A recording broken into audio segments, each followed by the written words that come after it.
이제 과연 크리스퍼 유전자 가위가 무엇인지 한번 구체적으로 한번 알아보는 시간을 갖도록 하겠습니다. 1987년이니까 지금부터 한 30여 년 전이죠. 일본의 오사카 대학의 나카타라는 교수가 대장균의 유전자를 이렇게 조사하던 중에 특이한 그런 현상을 발견하게 됩니다. 대장균의 염색체에 DNA가 있는데 이 특정한 서열이 계속 반복되더라. 이런 결과를 이제 저널에 발표하게 됩니다. 자, 그 당시만 해도 이게 어떠한 기능을 하는지는 구체적으로는 알지 못했죠. 이제 세월이 많이 흘러서요. 2002년이니까 뭐 한 15년 흘렀네요. 네덜란드의 이 안센이라는 이제 박사가 이걸 다시 집중 연구를 하게 되고요. 구조를 이렇게 보니까 이렇게 그림에서 보이듯이 여기 핑크색으로 되는 부분이 계속 이렇게 반복이 되어 있고요. 그 사이에는 또 다른 DNA가 이렇게 사이에 끼어 있는데 끼어 있는 서열은 서로 다른 그런 DNA 서열이 끼어 있고요. 반복되는 그 핑크색으로 된 부분은 계속 똑같은 서열이 이렇게 반복이 되어 있습니다. 그런데 그 반복되는 서열을 보니까 구조가 우리나라 말로 하면 이제 회문이라고 하는데요. 회문은 문학적 부에서 뭐냐면 앞으로 읽거나 뒤로 읽거나 이제 똑같은 그런 그 문장으로 된 그런 것들을 회문이라고 합니다. 예를 들어서 다시 합창합시다. 이제 이거를 거꾸로 하면 다시 합창합시다가 되잖아요. 이렇게 앞으로 읽거나 뒤로 읽거나 똑같은 그런 구조로 되어 있는 그런 언어를 이제 회문, 영어로는 이제 팔린드로믹하다 이렇게 표현을 합니다. 저 반복이 되는 것을 보니까 그런 회문 구조로 된 DNA가 계속 반복이 되어 있고요. 사이에 서로 다른 서열을 가진 이제 DNA가 끼어 있다는 사실을 이제 발견을 해서 이렇게 가진 구조를 이제 크리스퍼라는 이름으로 이제 부르게 됩니다. 이때까지만 해도 크리스퍼가 어떤 기능을 갖는지 정확히 알지는 못했죠. 그러던 중에 치즈를 만드는 데니스코라는 회사가 있습니다. 이 데니스코에서는 치즈를 만들 때 이제 미생물을 사용하는데 어떨 때는 치즈가 잘 만들어지고 어떨 때는 치즈가 잘 안 만들어져서 이것이 무엇 때문에 그런지 이걸 연구하던 중에요.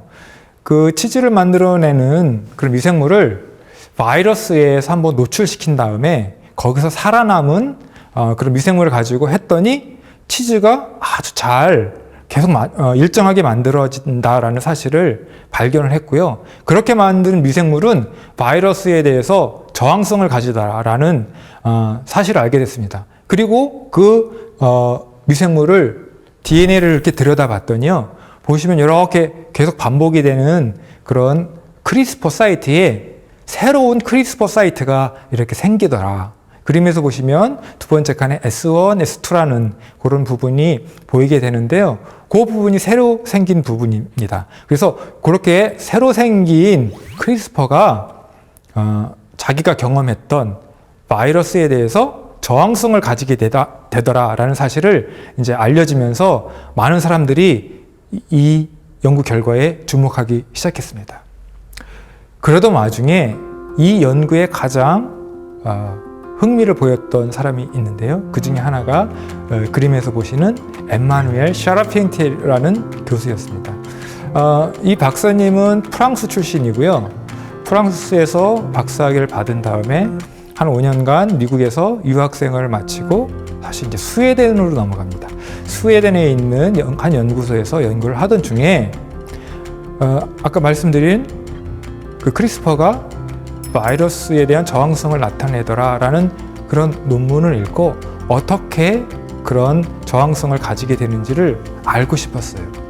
그러던 와중에 이 샤르팡티에가 그 당시 RNA 분야에서 굉장히 유명세를 떨치고 있던 UC 버클리의 제니퍼 다우드나라는 교수를 찾아가게 됩니다. 그리고 내가 이러이러한 정보를 알고 있는데 너의 전문성을 살리면 우리 좋은 연구를 할 수가 있겠다.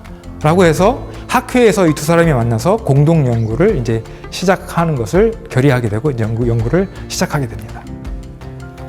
그래서 이 두 분이 공동 연구를 한 끝에 2012년에 어떻게 과연 크리스퍼가 박테리아에서 바이러스에 대한 저항성을 나타내는지를 분자 수준에서 그다음에 굉장히 미세한 단백질 수준에서 그 이유를 밝히게 되는 논문을 발표하게 됩니다.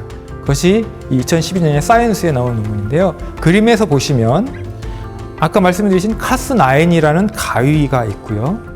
그 다음에 주황색으로 나와 있는 가이드 RNA라는 스캐너가 있죠. 이 스캐너와 카스9이라는 이 두 가지 물질이 만나게 되면 가이드 RNA에 있는 20개의 스캐너 시퀀스가 표적 시퀀스를 찾게 되고요. 정확히 시퀀스가 매치하는 곳에 딱 정착하게 되면 이 이중 나선 구조를 벌리게 되고요. 그 지퍼를 벌리게 되는 거죠.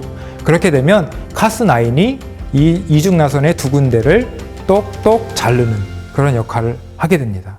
이렇게 유전자 가위는 식물뿐만 아니라 동물뿐만 아니라 모든 살아있는 생명체는 다 이런 구조로 유전자 가위의 역할을, 기능을 나타낼 수 있다라는 사실을 발표하면서 이제 장안의 화제가 되게 됩니다. 미생물에서 후천적 면역 시스템의 역할을 한다라는 것이 이제 알려지게 됩니다. 최근에 이제 코로나로 우리 전 지구의 사람들이 고통을 받고 있는데, 우리 이거는 다 편하게 아시고 계시죠. 코로나에 걸린 사람들은 이제 코로나를 앓고 나면 우리 몸 안에 이제 항체가 생기죠. 그 항체가 우리 이제 면역을 키우는 역할을 하게 됩니다. 그러니까 후천적 면역 시스템이라고 하는 것은 우리가 어떤 외부의 병원균을 접하게 되면 우리 안에 있는 면역 시스템이 그것을 기억하고 그 다음부터 그 기억된 것을 바탕으로 해서 면역 시스템을 가동하게 되는 방식, 이걸 이제 후천적 면역 시스템이라고 하는데요. 바로 이 크리스퍼 시스템이 미생물에서는 그런 우리 항체와 같은 후천적 면역 시스템의 역할을 하게 됐던 것입니다. 그래서 어떻게 그런 면역 시스템의 역할을 하게 되냐면, 자, 그림에서 보시면 이렇게 네모나게 테두리가 되어 있는 것이 이제 미생물, 박테리아고요. 거기에 저 11시 방향에 바이러스가 이제 침범하려고 하는 모습을 보여드리고 있습니다. 자, 이 페이지라는 바이러스인데요. 이 바이러스가 자기가 갖고 있는 DNA를 박테리아 안에다가 넣습니다. 자, 그렇게 되면 박테리아는 자기 몸 안으로 들어온 바이러스의 일부분을 잘라서요, 크리스피알이라는 곳에 쏙 집어넣습니다. 자, 그림에서 보시면 네모가 반복되는 사이에 다이아몬드의 서로 다른 색깔이 이렇게 반복되는 걸 볼 수가 있죠. 그 중에 하나가 이 박테리아가 끼워넣은 바이러스의 DNA가 되는 것입니다. 크리스피알의 여기 연두색으로 표시되어 있는 부분인데요. 그거를 템플레이트로 해서 차후에 페이지가 이 바이러스가 들어오게 되면 더 스캐너, 즉 가이드 RNA를 생산해서요, 새로 또 들어온 바이러스를 인식하게 되고 그 바이러스의 DNA를 잘라서 자신을 그 바이러스로부터 지키는 그런 면역성을 나타내게 하는 그런 기능을 갖게 됩니다. 이러한 사실을 이제 이런 유전자 가위 연구를 통해서 이제 알게 된 것이죠. 그리고 나서 많은 사람들이 그런 미생물에 대장균에만 그런 유전자 크리스퍼 시스템이 있나? 라고 봤더니 우리가 알고 있는 대부분의 미생물에는 다양한 형태의 그런 크리스퍼 시스템이 있는 것을 발견을 했고요. 조금 다른 형태의 크리스퍼 시스템을 갖고 있는 것을 나타낼 수가 있었습니다. 자, 그림에서 보시면 오른쪽 하단에 서로 다른 비슷한 것 같지만 조금씩 다른 연장통이 있죠. 예, 우리 유전자 가위 연구를 하는 사람들은 다양한 미생물에서 존재하는 그런 크리스퍼 시스템을 활용해서 다양한 형태의 유전자 가위의 도구로 활용할 수 있게 되었습니다. 그래서 다시 정리해드리면 바이러스와 미생물, 식물, 동물, 사람 할 거 없이 모두 DNA는 이게 이중 나선 구조로 되어 있는데, 가이드 RNA가 자기하고 똑같은 서열을 갖고 있는 그 서열을 찾아서요, 이렇게 결합을 하게 되면 같이 딸려온 카스가 DNA의 구조를 잘라서 유전자 가위의 역할을 하게 되는 그런 구조를 나타내는 그림입니다. 자, 이렇게 유전자 가위가 우리 몸 안의 DNA를 두 가닥을 이렇게 딱 자르게 되면은요, 우리 DNA는 우리 몸 안에서 두 가지 형태의 복구 과정을 거치게 됩니다. 왼쪽에는 답안지가 있을 때, 그거와 비슷한 서열이 있을 때 그 비슷한 답안지 서열대로 고쳐서 우리가 원하는 대로 정확하게 서열을 교정하는 데 사용되기도 하고요. 또 오른쪽에는 그런 답안지가 없을 때는 DNA가 망가져서 그 유전자의 기능을 잃어버린 형태의 그런 복구가 일어납니다. 다시 정리해드리면 유전자 가위를 사용하게 되면 우리 세포에서는 DNA가 망가지거나 아니면 경우에 따라서 우리가 원하는 대로 교정이 되는 그런 형태의 변화를 겪게 됩니다. 이 이후에도요, HDR이라든지 베이스 에디팅이라든지 프라임 에디팅 기술이 연속돼서 발굴이 돼서요, 필요에 따라서 유전자 변형이 일어나는 것을 우리가 의도하는 대로 정확히 고쳐줄 수 있는 그런 유전자 가위 기술들이 많이 나오게 되었습니다. 자, 이런 크리스퍼 유전자 가위 기술의 장점은 무엇일까요? 앞서 말씀드렸듯이 이 이전에도 1세대와 2세대의 유전자 가위 기술이 있었음에도 불구하고 크리스퍼 가위 기술이 갖는 장점이 있습니다. 그 장점을 말씀드리면 첫 번째는 제작이 간편하고 사용이 편리합니다. 그 전에 앞선 두 세대 기술들은 일반 과학자들이 사용하기에 너무 불편하고 그 다음에 제작하기도 어려웠을 뿐만 아니라 사용하기가 굉장히 어려웠어요. 두 번째, 그리고 그 기술들은 실제 제작해서 사용해도 잘 유전자 교정이 일어나지 않았어요. 근데 크리스퍼 가위 기술은 매우 높은 유전자 교정 효율을 보인다는 점이고요.